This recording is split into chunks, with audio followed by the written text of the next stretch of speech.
Hi there, Columbus State, and welcome to CSU News. I'm Courtney Napier. And I'm Sharifa Jackson. Here's what's happening this week on campus. Columbus State Schwab School of Music is beginning its 5-performance run of the one-act opera, Amal, and the Night Visitors on Thursday night at 7:30 p.m. Giancarlo Minotti's work tells the story of a young shepherd who has a life-changing experience when he meets 3 visitors from the East while on a magical journey. The opera will be performed Thursday and the 2 following weekends in the River Center Studio Theater. Admission is $15. For more information, call 706-649-7225 or visit the website www.columbusstate.edu/music. Angelina Polonskaya, CSU's 2013 Marguerite and Lamar Smith Writing Fellow, will be the Columbus State Public Library Auditorium on Thursday night to give a reading from her work at 7 p.m. A reception will follow at CSU's Carson McCullers Center for Writers and Musicians. For more information, call 706-565-4021 or visit McCullers Center at columbusstate.edu. As the semester is coming to a close, CSU athletics are heating up, and Stephen Williams is here with what to look for over the next week. Stephen?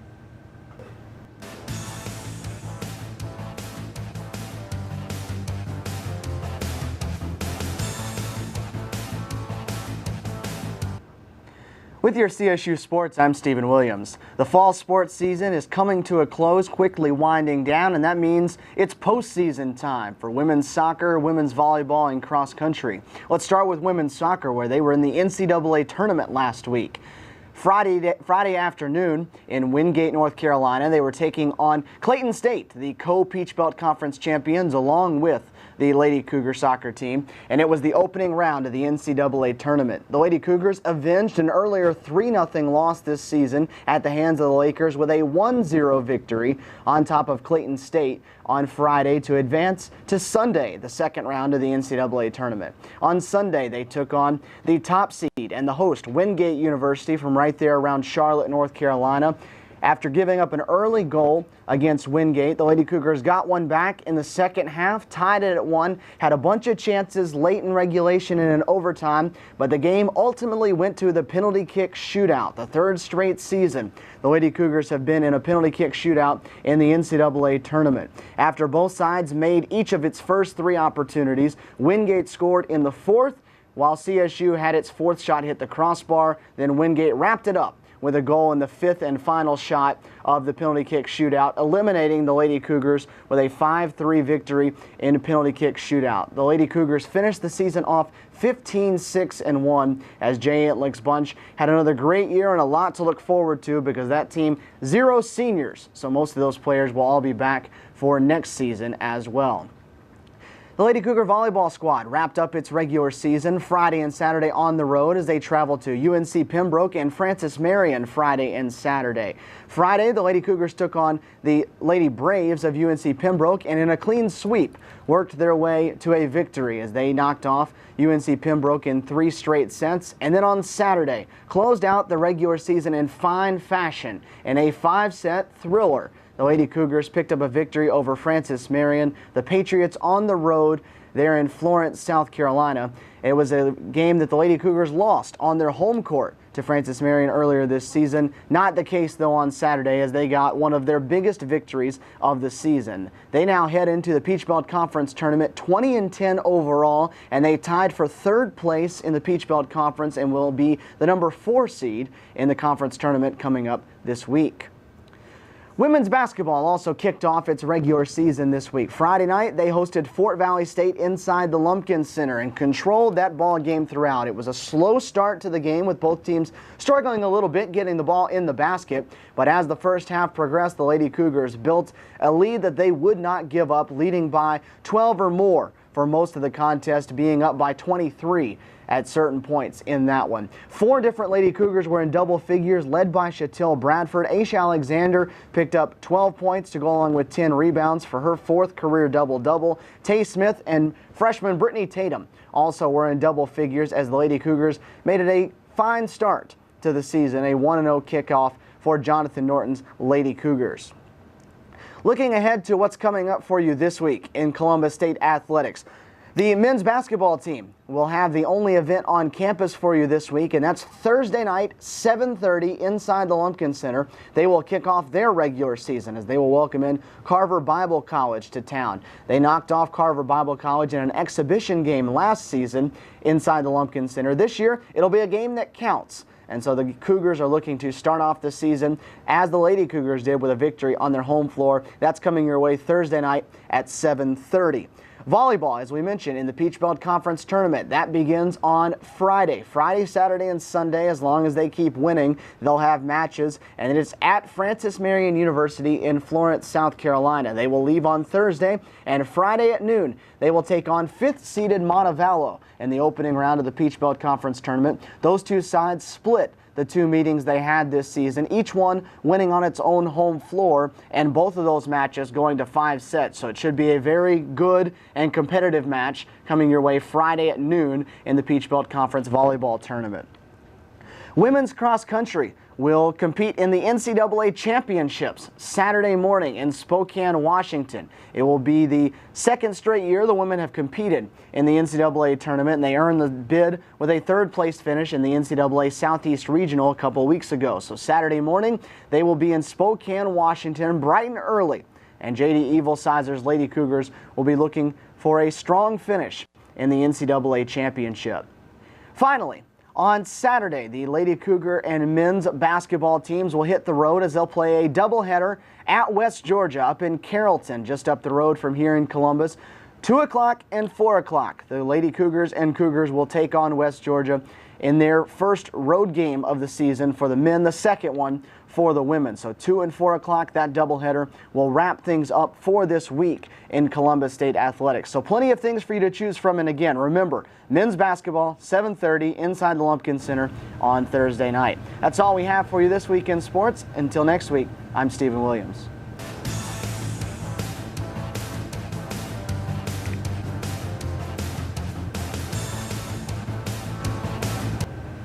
Thanks, Stephen. When we return, we will take a good look at Columbus State's Leadership Forum. And as always, Joey Davila will go over our weather for the week ahead. Don't go anywhere. You're tuned into CSU News.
Welcome back. As you may have noticed, the weather has been back and forth as of late, forcing students to alternate between heavy coats one day and t-shirts the next. Joey Davila's here to let us know if Mother Earth intends to continue her flip-flopping over the next week. Joey?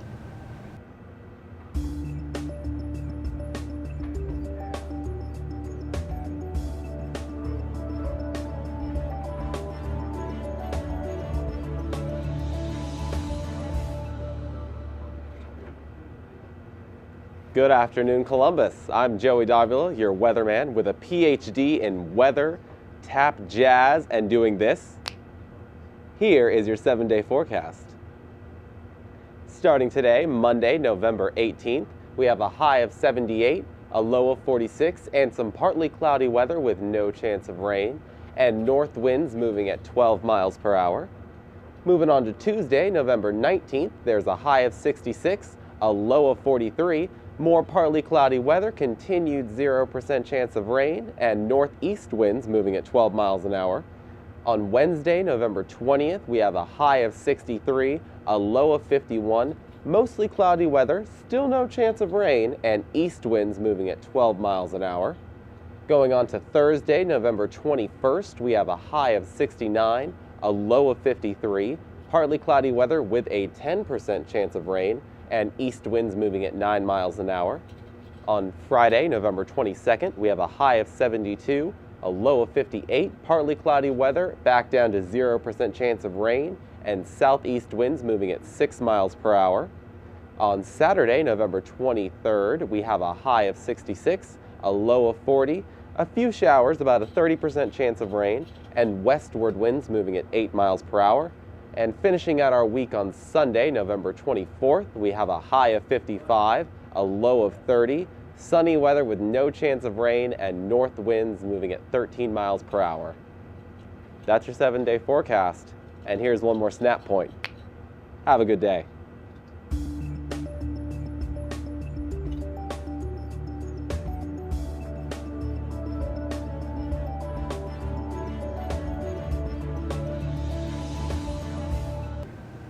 Columbus State held a leadership forum last week, and CSU News' Brandy Phillips was there to cover the event. Here she is with more.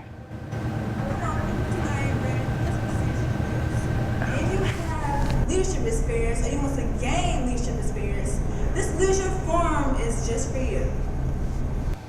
On November 12th at 12:30 in the Columbus Room, the Office of Student Development hosted a student leadership workshop series with fun activities and free food.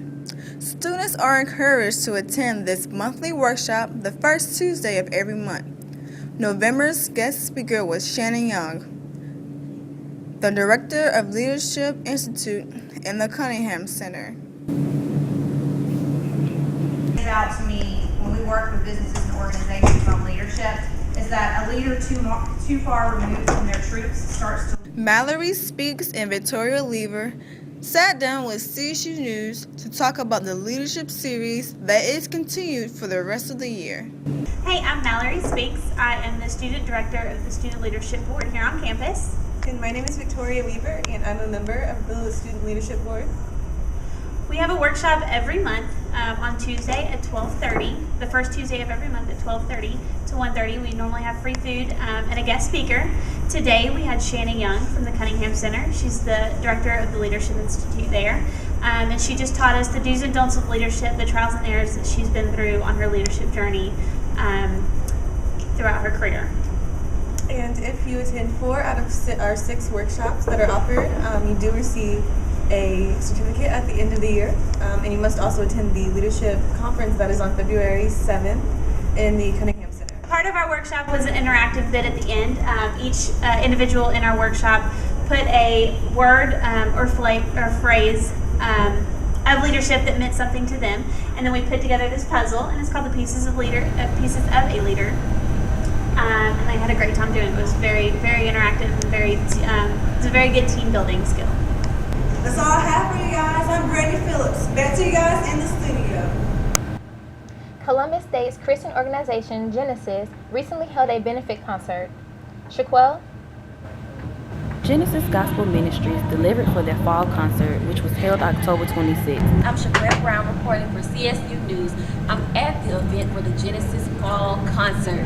I'm actually standing right outside of the girls' locker room as they get ready to perform again with the group. It should be an interesting show.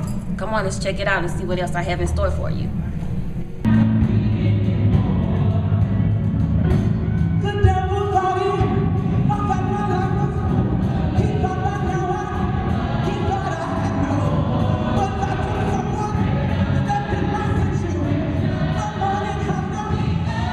Genesis guest performer, The Branches of Destiny, moved the crowd through the Spirit of God, but it was Genesis who gave their crowd everything through the up-tempo songs, smooth melodies, angelic voices, and fashionable wardrobe changes. Let's not leave out the men who also gave a stellar performance.